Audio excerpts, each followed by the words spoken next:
Bonjour à tous et bienvenue sur la chaîne Explique-moi ça. Aujourd'hui, je vous explique les règles de Tribunal 1920. C'est un jeu qui a été créé par Grégory Grard, qui a été illustré par Weberson Santiago et qui a été édité chez Ghost Dog. C'est un jeu exclusivement de joueurs à partir de 8 ans pour des parties qui durent environ 20 minutes. Vous allez voir que dans ce jeu, ça va être un peu comme le jeu du morpion, il faudra faire des lignes, mais vous allez voir aussi qu'il va falloir bluffer, et ce jeu nous a mis une belle pression, on a beaucoup aimé ce jeu.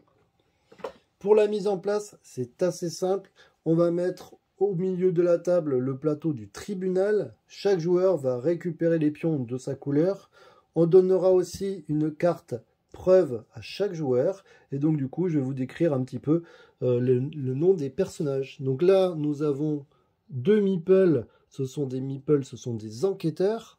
Nous avons ici 3 pions audience, nous avons ici 7 pions plaidoirie, et vous voyez il y a le petit pion ici, c'est le pion pot de vin.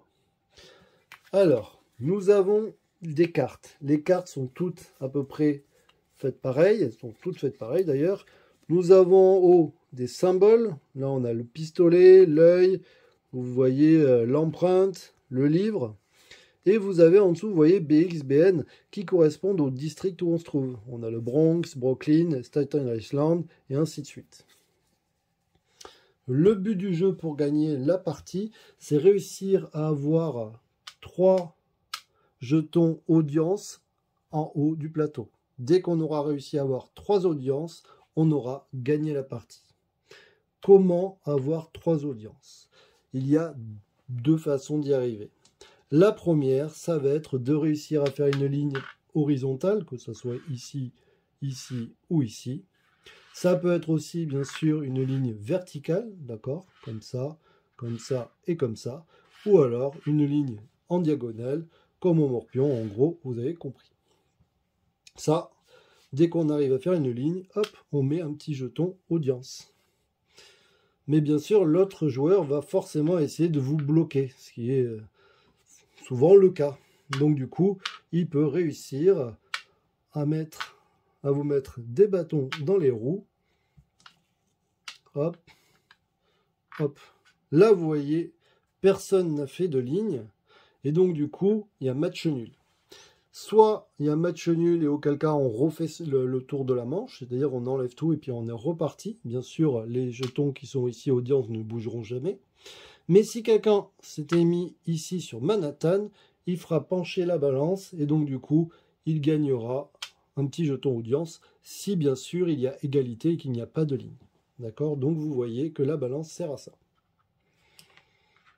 Alors maintenant, vous allez me poser la question, mais comment on utilise les cartes et comment on fait ici pour se positionner ici? C'est très simple, vous voyez, il y a des symboles. À notre tour de jeu, on va piocher une carte. On va regarder nos cartes, d'accord? Là, vous voyez, j'ai 2 livres. Et bien sûr, on ne va surtout pas le dire à l'autre joueur. Je peux décider de me positionner, en tout cas de demander à me positionner quelque part.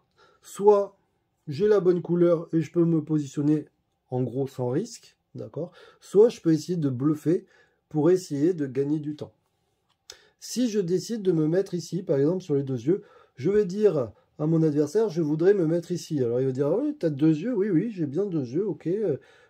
Soit il me dit, bon, ok, je te fais confiance. Et auquel cas, bien sûr, je ne montre pas mes cartes, je les garde. Et du coup, je me positionne ici et c'est à lui de jouer.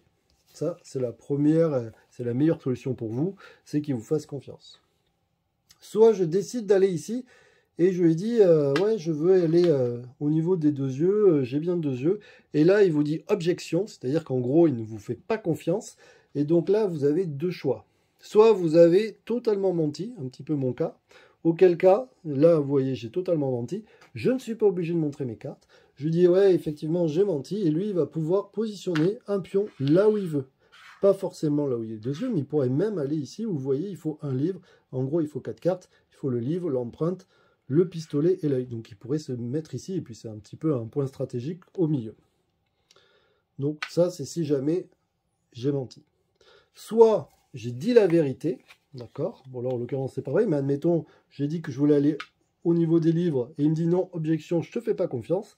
Auquel cas, je suis obligé de lui montrer mes cartes. Donc là, vous voyez, il voit bien que j'ai mes 2 livres. Donc du coup, comme il m'a pas cru, je peux me positionner comme lui où je veux. Donc par exemple, je pourrais me positionner ici plutôt que sur les 2 livres. Et comme j'ai perdu mes cartes, du coup, je vais piocher dans sa main le nombre de cartes que j'ai jouées. Si j'ai joué 2 cartes, je vais piocher jusqu'à 2 cartes dans sa main. Si jamais j'avais joué ici pour avoir 4 cartes, du coup, je piocherai jusqu'à 4 cartes dans sa main. Là, le problème, c'est qu'il n'en a qu'une, donc du coup, je récupérerai qu'une carte. Je me suis positionné ici. Ceux-là, bien sûr, sont défaussés, et donc c'est à lui de jouer. Du coup, il va piocher une carte. Avec une carte, vous avez bien compris qu'il ne peut rien faire. Donc s'il disait quelque chose, je ne lui ferai pas confiance, et c'est à moi de jouer. Je tire une carte, je regarde ce qui se passe. Est-ce que je veux faire une action ou non? Je ne suis pas obligé, d'accord? Je ne suis pas obligé de me positionner à chaque fois. Là, en l'occurrence, j'ai rien. Je peux dire, écoute, je passe mon tour et c'est à toi. Ainsi de suite, il regarde ses cartes. Et puis voilà. Maintenant, je vais vous expliquer comment ça se passe ici, comment on fait pour réussir à récupérer les jetons ici. Alors, ce que je vais faire, c'est que je vais juste en mettre quelques-uns pour vous montrer un petit peu ce qui se passe. Alors, celui-ci, vous avez compris, Manhattan, c'est la balance, ça fait pencher la balance en cas d'égalité. Comment récupérer ici pour des cartes ou des bonus? Pour récupérer un bonus, il faut avoir 3 cartes. Manhattan, par exemple. Là, vous voyez, j'ai qu'une carte Manhattan et j'ai aussi qu'une carte Staten Island. Je ne peux pas y aller. Mais si j'arrive à avoir... Alors, je vais essayer de me dépêcher. Hop. Je ne suis pas sûr d'y arriver.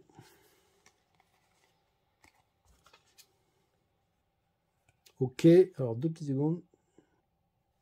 Donc si j'arrive comme là à avoir 3 cartes Brooklyn, vous voyez c'est le cas, je peux me mettre ici. Toujours pareil, c'est-à-dire que je lui dis je voudrais me positionner sur Brooklyn parce que j'ai 3 cartes Brooklyn. Il n'est pas obligé de me faire confiance. Il peut très bien dire objection et c'est le même principe, soit ça marche, soit ça ne marche pas et auquel cas il pourra mettre un pion où il veut. Là, en l'occurrence, il va me faire confiance. Et donc, du coup, je vais garder mes 3 cartes Brooklyn. Et vous voyez, ça me permet de récupérer 2 cartes. Donc, je récupère 2 cartes. Par contre, à la fin de mon tour, je ne vous l'ai pas dit, on doit avoir que 4 cartes en main. Donc, du coup, là, par exemple, je vais choisir et je vais peut-être enlever cette carte. Je vais la défausser. Quelque chose que je n'ai pas dit. Quand vous défaussez des cartes, vous les laissez apparentes. Ça sert à quoi? Ça sert que vous allez voir si le gars il ment ou pas. Vous voyez ce qui est un petit peu tombé et vous allez voir en fonction si jamais les gens ont menti ou pas. Donc celle-ci, vous avez compris, Brooklyn, ça permet de récupérer 2 cartes. Le Queens, ça permet de payer quelqu'un. En gros, vous allez verser un pot de vin et vous allez pouvoir mettre un petit jeton noir quelque part où vous voulez ici pour bloquer l'adversaire. Et celui-ci, on ne peut rien faire, il bloque vraiment tout. Donc là, le bleu ne pourra jamais rien en faire. D'accord? Vous avez ici le Bronx, ça permet, quand quelqu'un va s'y mettre, par exemple, admettons, le bleu se met ici, a décidé, donc il a 3 cartes Bronx, il se met ici, et donc du coup, il va pouvoir déplacer un jeton, vous voyez, adjacent. Donc du coup, il pourra soit le monter, soit le mettre ici, ou celui-ci ici, bref, pas en diagonale, d'accord, c'est que sur les côtés adjacents, sans les diagonales, ou alors il pourrait même déplacer son jeton ici, d'accord. Celui-ci est assez violent, il faut donc 3 cartes Staten Island, il permet de carrément retirer un pion de quelqu'un, et donc du coup là, celui qui était bien parti, et bien du coup il est mal parti. Admettons, le bleu a réussi, donc du coup le bleu va positionner son audience.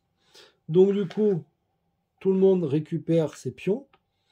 Celui qui a perdu, donc par exemple là en l'occurrence c'est l'orange, peut positionner un pion ici où il veut. Et au lieu de lui coûter 3 cartes, ça lui coûtera plus que 2 cartes. Donc par exemple, il peut se positionner ici. Et si jamais il joue sur Brooklyn, alors il n'est pas obligé de jouer sur Brooklyn, mais s'il joue sur Brooklyn, ça lui permettra d'avoir une réduction de 1 carte. Donc du coup, il lui faudrait plus que 2 cartes Brooklyn pour pouvoir piocher 2 cartes. D'accord? Donc ça, c'est le petit avantage. Quand quelqu'un perd, ça lui permet de faire ça. C'est indiqué ici, vous voyez, quand vous mettez un pion, si, alors pardon, c'est pas un jeton comme ça, c'est un jeton comme ça d'ailleurs. Quand vous mettez un jeton comme ça, parce que vous avez perdu, ça vous coûtera plus que 2 au lieu de 3. Donc c'est quand même assez intéressant. Donc vous allez voir qu'il va vraiment falloir calculer, être malin, se regarder toutes les cartes qui sont passées pour savoir si jamais il vous ment ou pas, compter les cartes, bref, c'est assez stratégique. Nous, on y a joué et on a vraiment adoré. On a fait plusieurs parties parce que ça met vraiment du piment. Donc à la fin, le premier, je vous rappelle, le premier qui arrive à avoir 3 audiences a gagné la partie. J'espère que ce jeu vous aura donné envie d'y jouer. En tout cas, je vous conseille. Il est vraiment stratégique. L'histoire du bluff, c'est vraiment... c'est très punitif. Donc il faut faire attention parce qu'on ne s'amuse pas comme ça au hasard à dire je te fais pas confiance, objection, ainsi de suite. Il faut vraiment être sûr de soi. Pourquoi? Parce que vous avez vu que le malus, il est vraiment difficile après à remonter. Quelque chose que je n'ai pas dit. Effectivement, admettons, j'arrive ici, d'accord, et je décide d'aller ici. Vous allez me dire, ben, l'autre joueur a tout intérêt à dire que je mens pour vérifier si c'est bon ou pas, d'accord, puisque je vais faire la ligne. Attention, si c'est un pion qui me permet de faire une audience et que j'ai dit la vérité, non seulement je peux le positionner, bien sûr, mais en plus, je gagne une autre audience. Donc là, en l'occurrence, si j'ai dit la vérité et qu'il ne m'a pas cru, ça me permet de mettre 2 audiences en un coup. Donc du coup, je vous déconseille fortement de ne pas lui faire confiance quand il le met à la fin. Sauf si vous avez compté les cartes et que vous avez réussi à voir qui mentait. Voilà, un bon jeu de stratégie. Je vous dis à très bientôt. N'hésitez pas à vous abonner, à liker comme d'habitude. Et puis essayez-le, c'est l'adopter. Allez, ciao, ciao, bye bye et à bientôt.